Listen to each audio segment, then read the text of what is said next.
Recording by Yadav studio, Janakpur Dham, Nepal.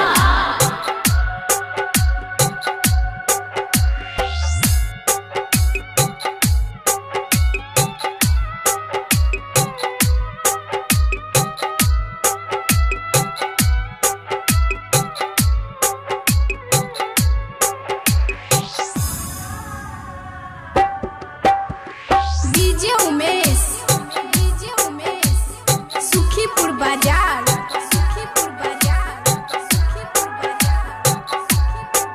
करूँगे प्यार के बरे कप लिख के कहबे जहिया खात सा, जहिया खात सा। करूँगे प्यार के बरे कप लिख के कहबे जहिया खात सा। हम जान दहग देबो खुद जेबो तोरा छात सा गे सोना। करूँगे प्यार के बरे कप लिख के कहबे जहिया खात सा। हम जान दहग देबो खुद जेबो तोरा छात सा गे सोना, गे सोना।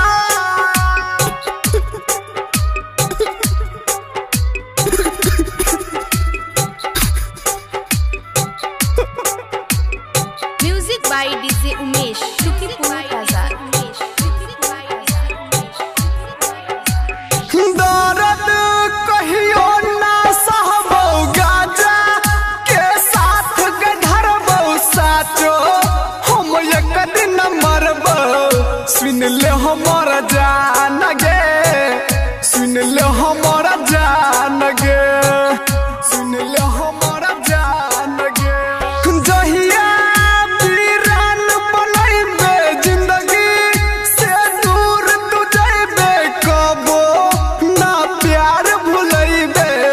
सुन ले हमर जान गे, सुन ले हमर जान गे, सुन ले हमर जान गे। जखन तोरबे तोय भरोसा सुइया लेबो रोज नस में। हम जान दहग देबो खुद जेबो तोरा छात से गे सोना। करूँगे प्यार के बरे कप लिख के कहबे जहिया खत सा। हम जान दहग देबो खुद जेबो तोरा छात सा गे सोना। यादव स्टूडियो, जनकपुर धाम, नेपाल।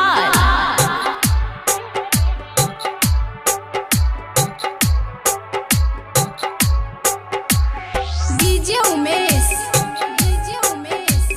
सुखीपुर बाजार।